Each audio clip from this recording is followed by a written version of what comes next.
श्रावण के महीने में सारे व्रत आते हैं, बहुत सुंदर सुंदर। छोटी तीज का व्रत भी आ जाता है, बड़ी तीज का व्रत भी आ जाता है। दुबे जी, छोटी तीज भी आएगी, बड़ी तीज भी आएगी, और अच्छे से अच्छे व्रतों का क्रम रामकिशोर जी बीच बीच में श्रावण भादो कुंवर कार्तिक में आते रहते। ये 4 महीना जो व्रत आते हैं, इन व्रतों की मूलता क्यों कही गई है? ये सारे व्रत चतुर्मास के अंतर्गत ही आते हैं, इन व्रत को बाद में भी आ जाना चाहिए, पर नहीं। मूल जो व्रत हैं, पूजन है, अनुष्ठान है, देवी देवताओं के जो पूजन के भाव बताए, वही चतुर्मास में बताए। इसका कारण क्या है? क्यों चतुर्मास के व्रत की महत्वता होती है? तो कहा,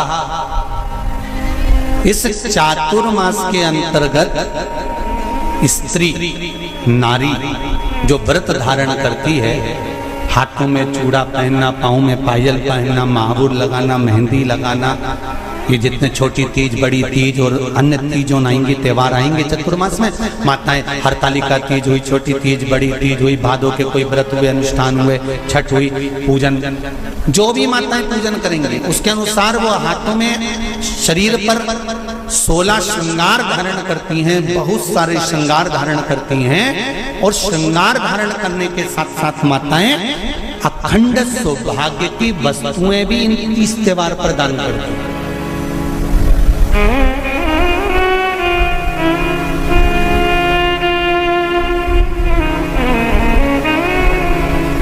जो अखंड सौभाग्य की सूचक, जो अखंड सौभाग्य की वस्तुएं वो देने का प्रयास करते हैं, दान।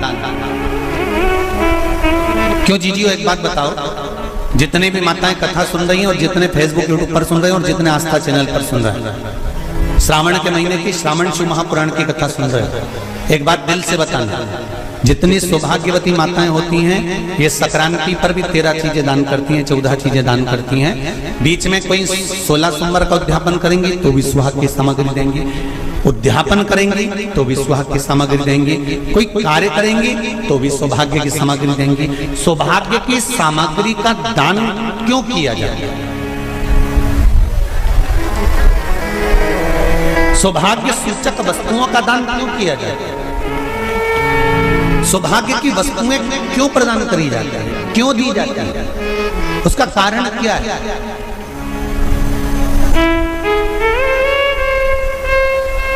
क्यों देते हैं महाराज? भारत की भूमि की सौभाग्यवती माताओं का एक मन की अभिलाषा रहती है, भारत की भूमि की माताओं की एक अभिलाषा रहती है कि जब उसके प्राण छूटे तो अखंड सौभाग्य धारण करके पति के कंधे पर और पुत्र के कंधे पर शमशान पर।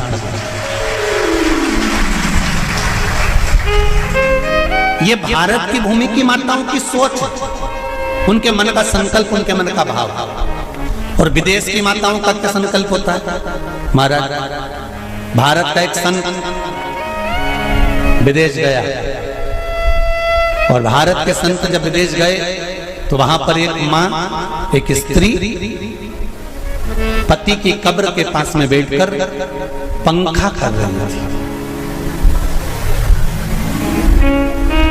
भारत के संत को बड़ा दुख हुआ, देखो हमारे यहाँ की माताएं तो पति के साथ सती हो जाती हैं, हमारे भारत की भूमि की माताएं तो पति के साथ सती हो जाती हैं, पर ये तो विदेश की माताएं तो भारत की माता से भी बढ़कर है कि पति मर गया, कब्र के अंदर है, तो भी पंखा कर रही हैं। ये तो इनसे भी बड़ी है, भारत की माता से भी बड़ी ये विदेश की माता।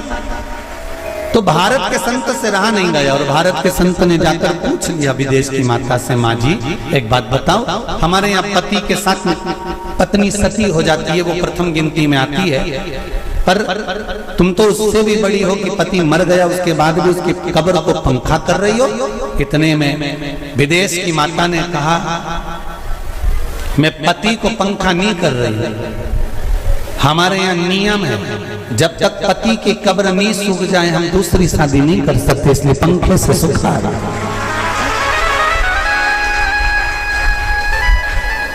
इसलिए पंखे से सुखा रही है।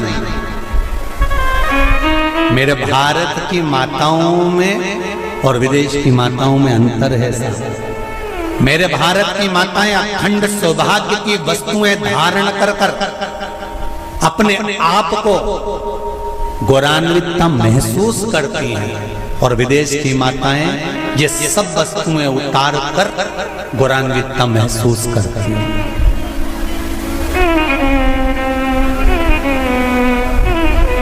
क्यों देते हैं चूड़ी का दान, क्यों देते हैं बिंदी का दान, क्यों देते हैं अखंड सौभाग्य का दान?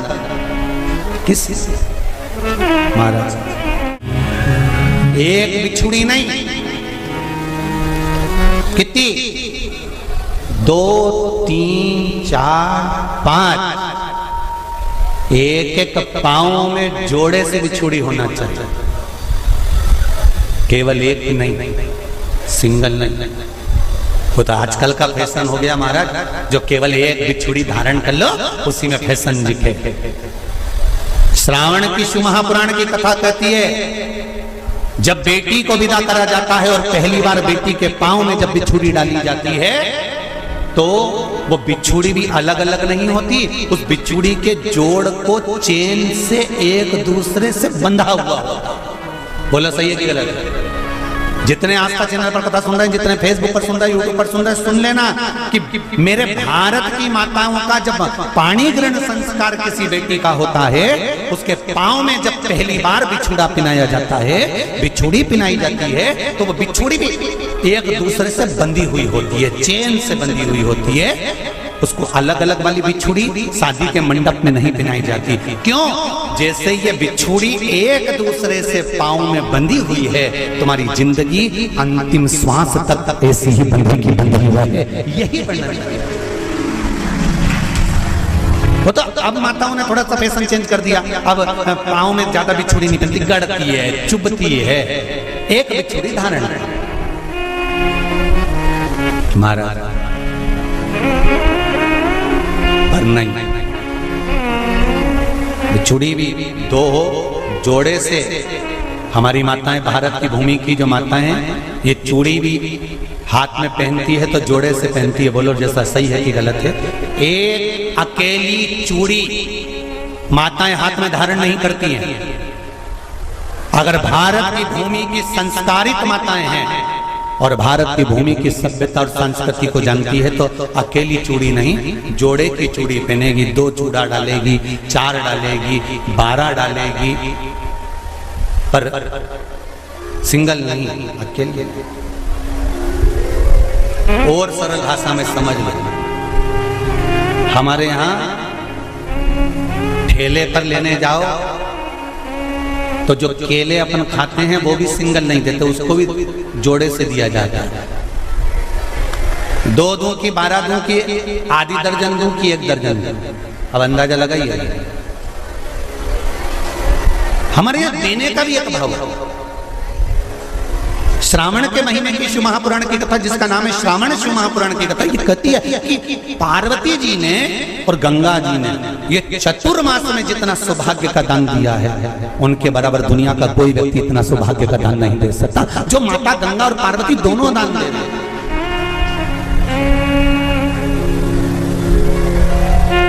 प्रतिदिन दे रहे हैं। और अब तो फैशन आ गया, तुम लोगों जो सौभाग्य का दान देते हो प्लास्टिक की डलिया में देते हो, पर एक एक पुराण को उठाकर देख लेना, एक एक उद्यापन को उठाकर देख लेना, जितनी तुम कथा तुम्हारे घर में छोटी छोटी कथाओं की पोथियां पढ़ी हो उनको उठाकर देख लेना, उसमें नहीं लिखा कि प्लास्टिक की डलिया में सौभाग्य की वस्तु का दान दिया जाता है। उसमें लिखा है बांस की पिटारी में, बांस की डलिया में सौभाग्य की वस्तुओं का दान दिया गया। क्यों?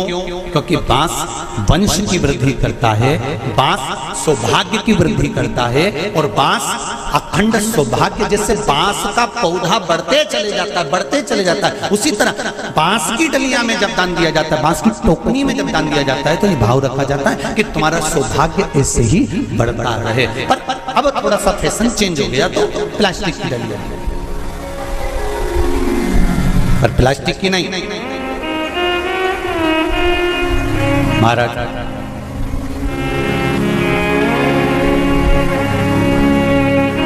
शिव तत्व की ओर चलते शंभु शरणे पड़ी मांगू घड़ी रे घड़ी दुख काटो दया करी दर्शन आपो।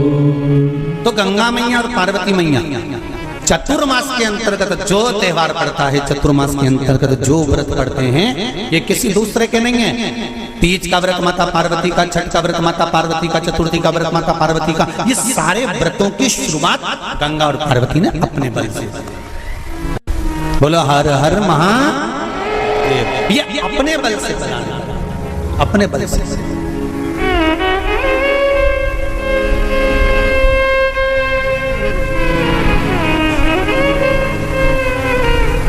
एक बार बाबा देवाधिदेव महादेव भगवान शंकर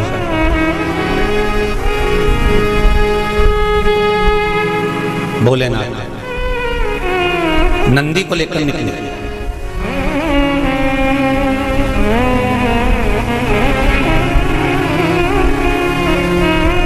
और नंदी को लेकर जब भोलेनाथ जी चले, बीच मार्ग में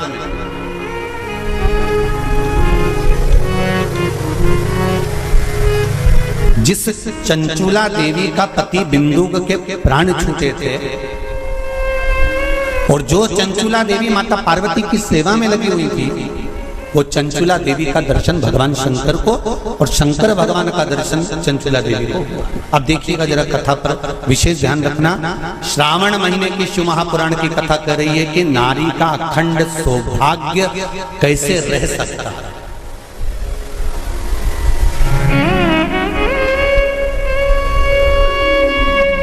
अपने बच्चों को, अपने घर की बेटियों को, बेटों को, अपने घर की बहुओं को, अपने परिवार को कैसे एकजुट कर कर एक साधना में रखा जा सकता है, वो शिव महापुराण। महाराज बीच में चंचुला देवी दिखी, नंदी पर बैठे बाबा भोलेनाथ चल चल चल, और आराम से देवाधिदेव महादेव जा रहे थे।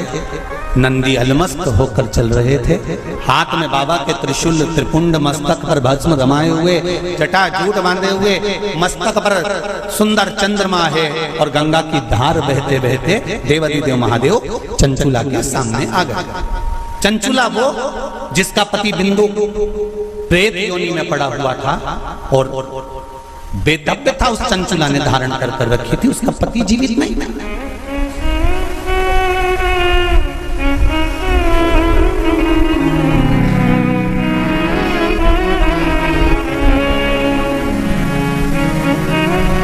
हाथ जोड़े चंचुला देवी ने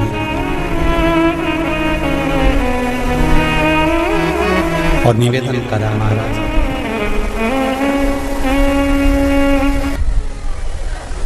शंकर भगवान की पुराण तुम्हारे सम्मुख में है, भले आस्था चैनल पर कथा सुन रहे हो, फेसबुक यूट्यूब पर सुन रहे हो, चाहे एक वरिष्ठ बाबा की पावन धरा पर ऑनलाइन शिव महापुराण की कथा को श्रवण कर, जहां बैठकर सुन रहे हो वहां दिल से बाबा से अपने मन की बात इस मंत्र को बोलने के बाद अवश्य कह देना चाहिए, उससे विनती अवश्य करना चाहिए। तेरा ही दिया मैंने खाया पिया, तेरा शुक्रिया है, तेरा शुक्रिया है। दिल से कहो, हम तेरे भरोसे पर कथा सुन रहे हैं, हम तेरे सहारे सुन रहे हैं, और तुझे साधना है, और ये साधता भी वही है, कोई दूसरा नहीं साध सकता। महाराज तलवार के घाव को सुई पर निकाल देता है, वो मेरा शंकर ही हो सकता है, इसके सिवाय कोई दूसरा नहीं। तलवार के घाव को अगर सुई पर निकाल रहा है तो वो शिव है। जो हादसा हुआ पूर्णिमा पर, वो अगर दिन में होता तो ये तलवार का घाव जैसा नहीं होता, और निकाल दिया सुई के घाव पर, सुई पर। ये शिव है, कोई दूसरा नहीं। ये शंकर है, कोई दूसरा नहीं। वो कुबेरेश्वर महादेव है, साधारण नहीं हो सकता। भक्ति अविरल हो,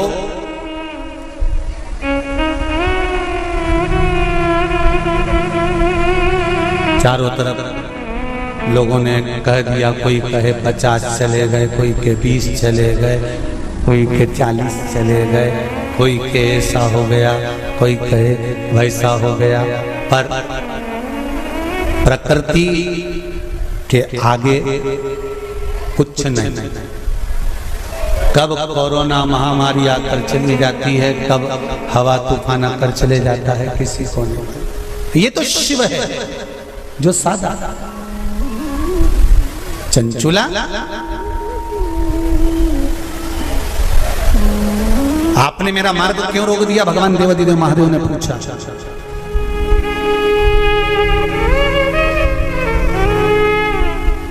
आपने मेरा मार्ग क्यों रोका है? इस मार्ग को रोकने का कारण क्या है? किस लिए रोका है? चंचुला देवी की आंख में जल भरा हुआ था।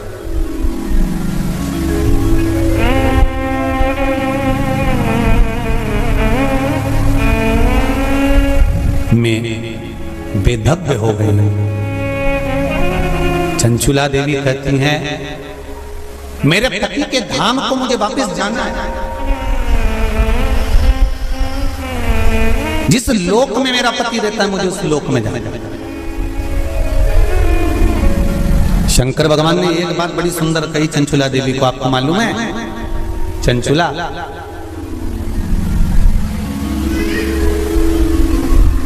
देवता भी बैकुंठ में बैठकर सुखी नहीं है। देवता कहते हैं कि मेरे भोले के पास कैलाश धाम पर मुझे जाना है और मेरे शंकर के पास मुझे रहना है। और तुम कहती हो कि प्राण त्यागने के बाद मुझे पति के धाम को जाना है। चंचुला जी कहती हैं, प्रभु मैंने भी कोई ऐसा पुण्य का कार्य तो नहीं करा कि मैं बैकुंठ जाऊं। तो इससे अच्छा है मेरा पति जो चोरी करता था, छल करता था, बेईमानी करता था, कपट करता था, प्रपंच करता था, और वो जिस जगह पर है, बोले वो नरक में है, कहां है, मैं तो उसके पास में जाना चाहता हूं। शंकर भगवान ने कहा कि चंचुला, तुम मृत्यु लोक में आई हो और पृथ्वी पर आने पर तुम्हारा पति प्रेत योनि में पड़ चुका है, तो क्या तुम प्रेत योनि में जाना पसंद करोगे? ध्यान देना रे भाई, अगर कोई भूत बन गया, प्रेत बन गया, तो तुम भी भूत प्रेत बनना पसंद करोगे क्या? अरे बोलो तो जम के, नहीं ना।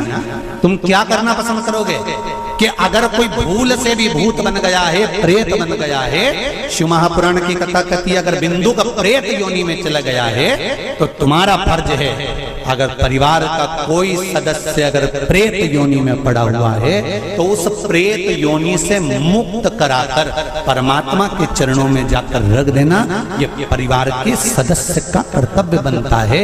इसलिए चंचुला देवी, तुम्हारा पति प्रेत योनि में है, तुम प्रेत योनि में जाने का विचार मत करो। चंचुला देवी, तुम तो एक काम करो कि वो पति प्रेत योनि से छूट जाए, उसके लिए क्या करा जाए वो विचार करा जाए। जैसे श्रीमद् भागवत कथा में आता है, आत्मदेव नाम का ब्राह्मण जिसके घर में संतान नहीं, पुत्र हुआ, धुंधकारी नाम रखा, सखी के घर से लेकर। धुंधकारी के प्राण छूटे, प्रेत योनि में चले गया। गौकर्ण को मालूम पड़ा कि मेरा भाई प्रेत योनि में पहुंच गया है, तो गौकर्ण ने तर्पण आदि क्रिया करना प्रारंभ करी, भजन करना प्रारंभ करा, कीर्तन करना प्रारंभ करा, स्मरण करना प्रारंभ करा, मंत्र जाप करना प्रारंभ करा। और गौकर्ण ने उस मंत्र जाप के बल पर, उस भागवत कथा के बल पर, भगवान के बल पर, भगवत भजन के बल पर अपने भाई को प्रेत योनि से मुक्त करा दिया। एक बात आपको पहले भी कथा में कही है, आज फिर कह रहा है। शिव महापुराण की कथा सुनकर जो जहां से निकल कर जाता है, उस जगह पर जितनी जीवात्माएं कहीं एक्सीडेंट में, कहीं गर्भ में, कहीं कैसे ना कैसे शांत हो जाती हैं, वो जीवात्माओं पर हमारे शरीर की तरंग जब लगती है, जो कथा सुनकर जाता है, उसके शरीर की मात्र जो हवा लगती है, छूकर जाने वाली हवा, उसके द्वारा भी कोई प्रेत योनि में पड़ा हुआ होता है तो उसकी भी मुक्ति हो जाती है। ऐसी शिव महापुराण, उसका भी मोक्ष हो जाता है। इसलिए ऋणमुक्तेश्वर महादेव मंदिर उज्जैनी में लिखा हुआ है कि शिव महापुराण एक पीढ़ी को या 7 पीढ़ी को नहीं तारती। शिव महापुराण की कथा 71 पीढ़ी को तार देती है। वो शंकर की पावन कथा है, ये साधारण नहीं। शिव महापुराण की कथा सुनकर जाते जाते जाते जाते जिस मार्ग में जितने जीव हैं उनका कल्याण।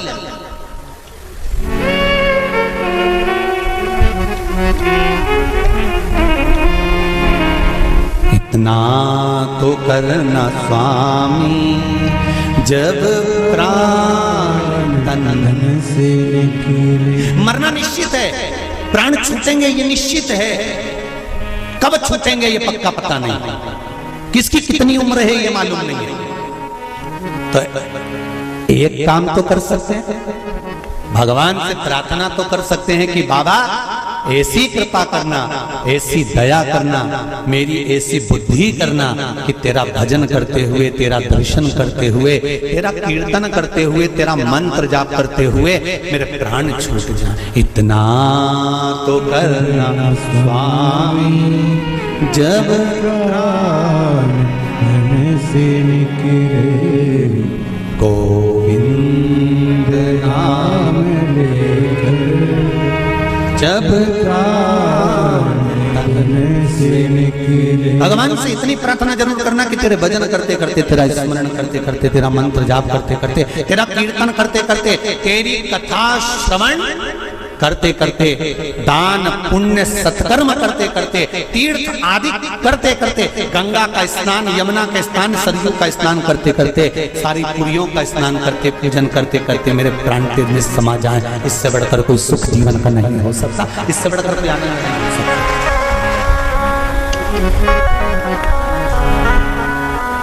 पलंग पे मत पटक देना भोलेनाथ, कोई शरीर में ऐसा रोग मत दे देना कि बार बार बार बार बार बार शरीर को फाड़ा जा रहा है, काटा जा रहा है, बार बार। ये निकालो, जांच के लिए मुंबई पहुंचाओ, ये निकालो, जांच के लिए दिल्ली पहुंचाओ, ये निकालो, जांच के लिए पुणे पहुंचाओ, जांच के लिए चेन्नई पहुंचाओ। ऐसा शरीर मत कर देना कि शरीर को काट काट काट काट और पलंग पर पड़ा हुआ है, सड़ रहा है और जा नहीं रहा। बाबा इतनी कृपा कर देना, पलंग पर मत पटकना, चलते फिरते तेरा भजन करते करते तेरे धाम को चली जाऊं, इससे बढ़कर कोई सुख नहीं होगा। तेरे धाम को चली जाऊं, इससे बड़ा जाना निश्चित, पर तेरे भजन के बल।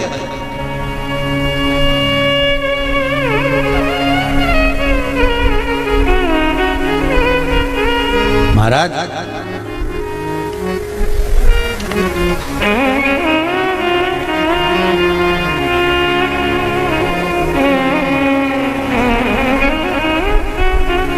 चंचुला देवी से भगवान शंकर कह रहे हैं कि तुम कहती हो कि मेरे प्राण छूटकर मैं पति लोक में जाऊं, जहां पर मेरा पति रह रहा है।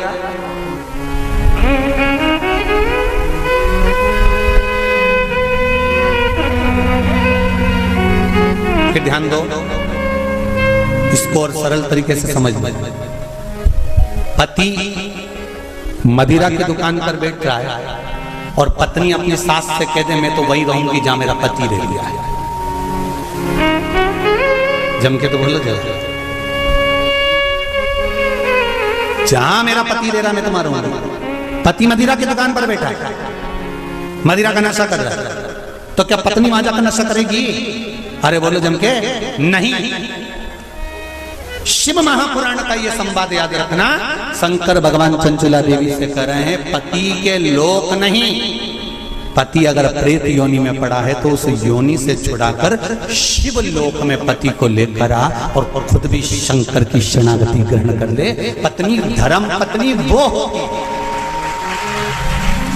धर्म पत्नी वो होती है।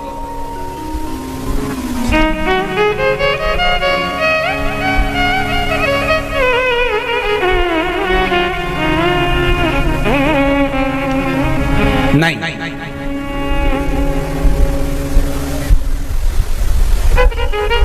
तुम अगर मदिरा की दुकान पे बैठोगे तो मैं भी बैठूंगा, तुम जुआ खेलोगे तो मैं भी खेलूंगी, तुम वेश्यावृत्ति करोगे तो मैं भी करूंगा। ये धर्म पत्नी का तरीका नहीं है। धर्म पत्नी का तरीका है कि पति अगर मदिरा की दुकान पर बैठा है तो तू कुछ ऐसा कर्म कर जिसके बल पर तेरा पति मदिरा की दुकान छोड़ दे, वो अलग मदिरा पीना ही छोड़ दे, वहां से छुड़ाकर अच्छे कर्म की ओर।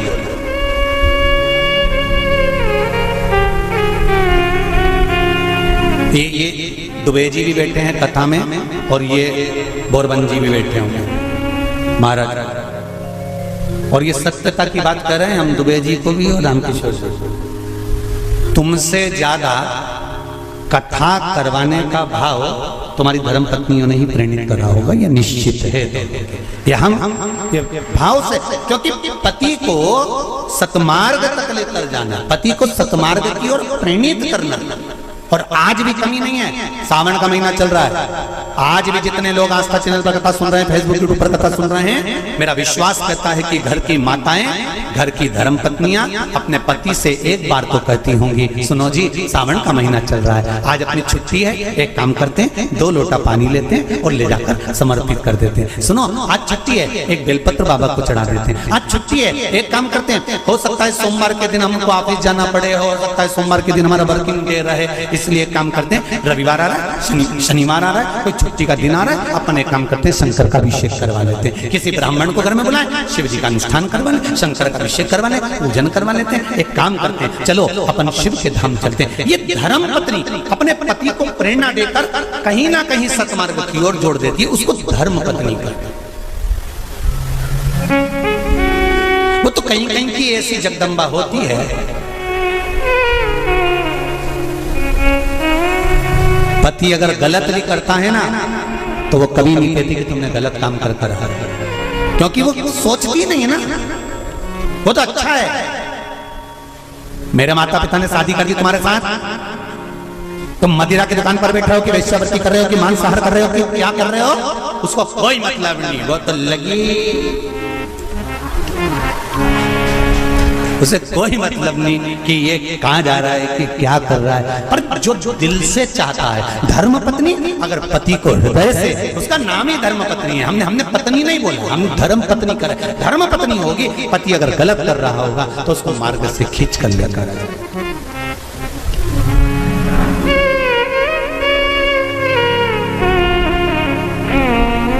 अब देखिए कितना सुंदर संवाद।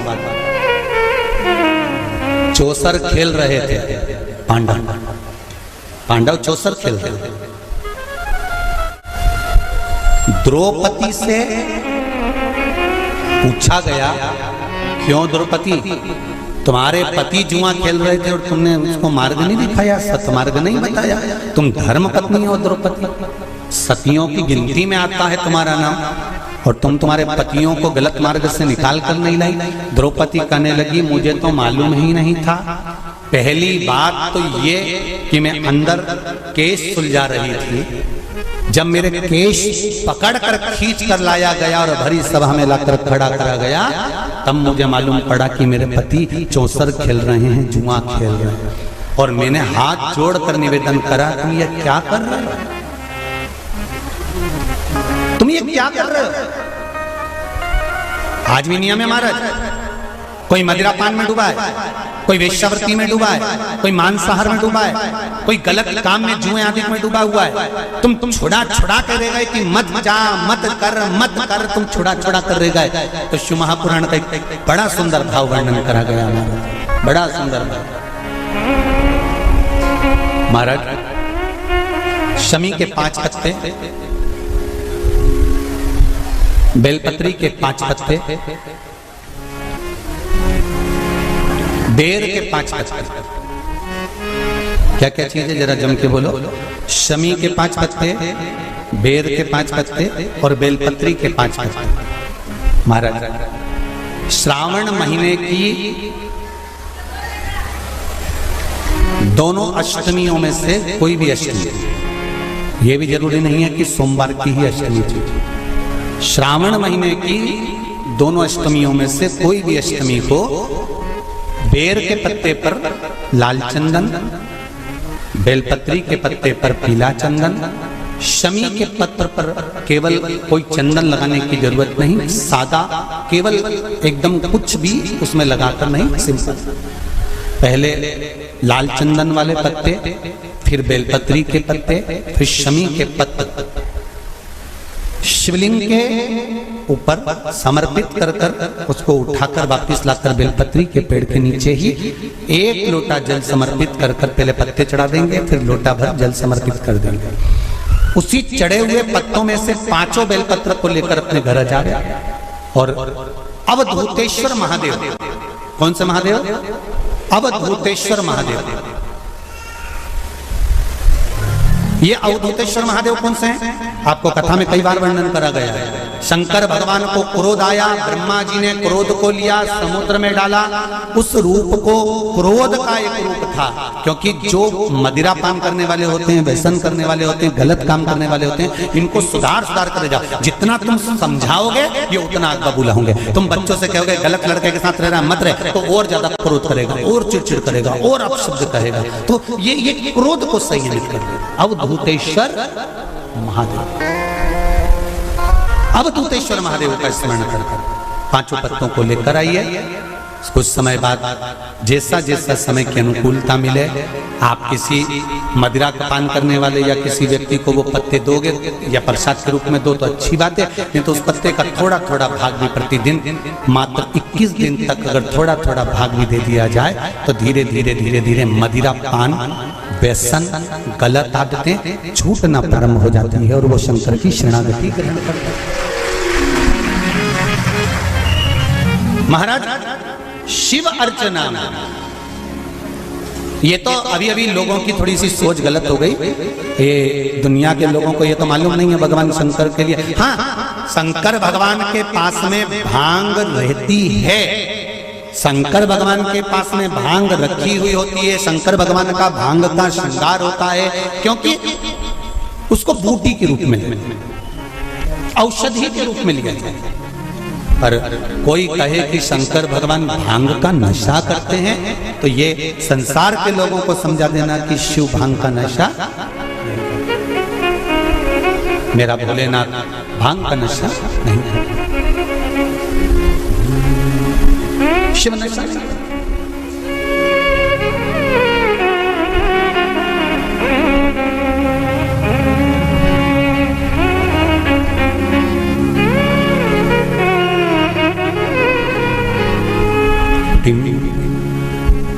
महाराज, शिव भांग का नशा, शंकर औघड़ी,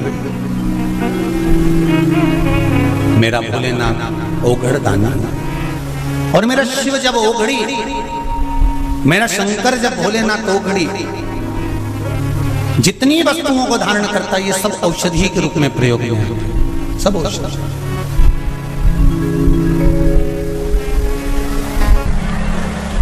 कथा कहती है यदि गलत मार्ग पर पति गया है तो उसको सत मार्ग पर लेकर आए, सत मार्ग की ओर लाने का प्रयास है। चंचुला देवी, आपका पति प्रेत योनि में पड़ा हुआ है और आप कहती हो कि प्रेत योनि में मुझे जाना है, पति के लोक में मुझे जाना है, ये श्रेष्ठ नहीं। गलत मार्ग पर कोई चला गया है तो उसको सत मार्ग पर खींच कर लाने का काम किसका है? जम के बोलो जरा। धर्म पत्नी का है कि अगर पति गलत मार्ग पर चले गया तो उसको खींच कर लिया।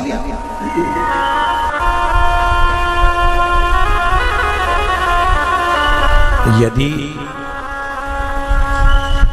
पति गलत काम कर रहा है और पत्नी सोचे कि अब तो मैं भी गलत काम करूंगी, तो इसमें श्रेष्ठता नहीं, उसमें श्रेष्ठता नहीं होना चाहिए।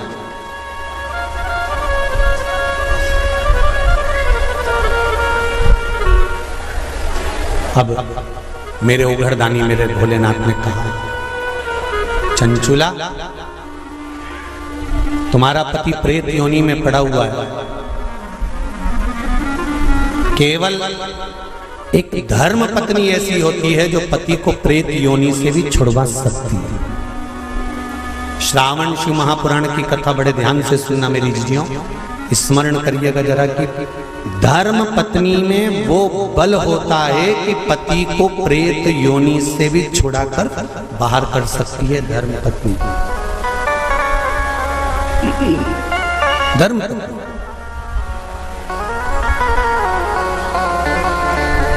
अब चंचुला देवी ने पूछा, मैं क्या करूं?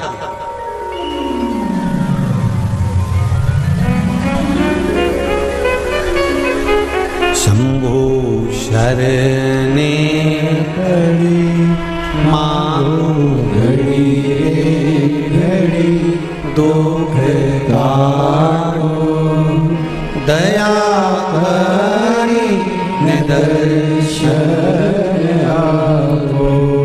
चंचुला देवी पूछ रही है कि मुझे करना क्या है?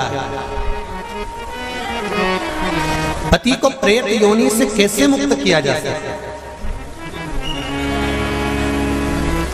ध्यान से सुनना रे भाई। कई लोग कहते हैं कि श्राद्ध पक्ष आ गया, ये कर लेना चाहिए तो प्रेत योनि से मुक्ति हो जाएगी। पितरों की शांति के लिए ये कर लेना चाहिए तो पितृ मुक्त हो जाएंगे। पहले तो एक बात अच्छे से समझ लो, पितृ मुक्त नहीं होते, उनकी शांति होती है। क्या होती है? जम के बोलो जरा। उनकी शांति होती है। जब आप किसी तीर्थ में स्नान कर रहे हो, जब आप किसी तीर्थ में हो, स्नान कर रहे हो, पुण्य कर रहे हो, सत्कर्म कर रहे हो, भजन कर रहे हो, कीर्तन कर रहे हो, मंत्र जाप कर रहे हो, तो उसका एक अंश, एक भाग पूर्वजों के खाते में, हमारे पितरों के खाते में जाता है, उनके खाते में पहुंचता है, ये निश्चित है। आपने किसी ब्राह्मण को भोजन कराया, भले आपने पितरों के निमित्त नहीं जिमाया, कोई ब्राह्मण को एक गिलास पानी पिलाया, भले आपने पितरों के निमित्त नहीं पिलाया, पर आपका एक अंश उसके खाते में चला जाएगा। उससे क्या होगा? पितरों की शांति। और समझ लो, गया जी में पिंडदान कर देने से क्या पितृ मुक्त हो जाते हैं? बद्रीनाथ जाकर कपाल क्रिया करने से क्या पितृ मुक्त हो जाते हैं?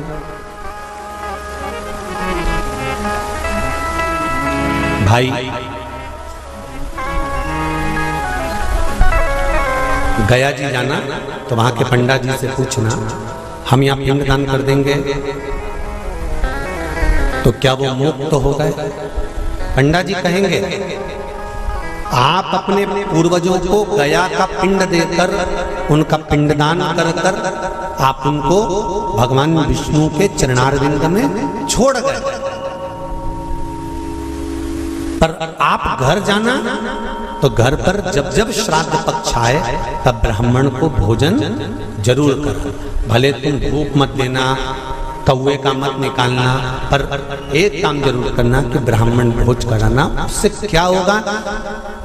16 श्राद्ध में जब हमारे पितरों को, हमारे पूर्वजों को पितृलोक से छोड़ा जाता है, तो वो सबसे पहले जिस घर में रहे होते हैं, जहां उनका पिंड घर में दिया होता है, जहां रहे होते हैं, सबसे पहले वो वहां आते हैं,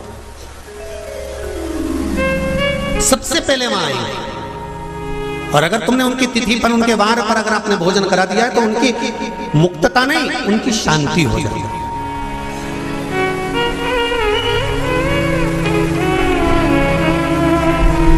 पितरों की मुक्ति कैसे है? उनकी मुक्तता कैसे है? प्रेत योनि की मुक्तता कैसे? तो कहा जैसे भगवान का नाम लेने वाला व्यक्ति दूसरा जन्म नहीं पाता, उसी तरह भगवान का जो भजन करते हैं, कीर्तन करते हैं, मंत्र जाप करते हैं, या शिव महापुराण की कथा, राम कथा, भागवत कथा, विष्णु पुराण आदि जितनी भी पुराण हम श्रवण करते हैं, हमारे श्रवण करने का एक भाग हमारे पितरों के खाते में जाता है, तो उस कथा के फल से उनकी मुक्ति हो जाती है। उनकी कथा के फल से मोक्षता। प्रेत योनि से मुक्त हो गया धुंधकारी, बिंदुक प्रेत योनि से मुक्त हो गया। काय से होगा? शंकर का स्मरण, शिव महापुराण की कथा का रसतत्व ग्रहण करना, राम कथा, भागवत कथा का मात्र स्मरण, उससे मुक्त था।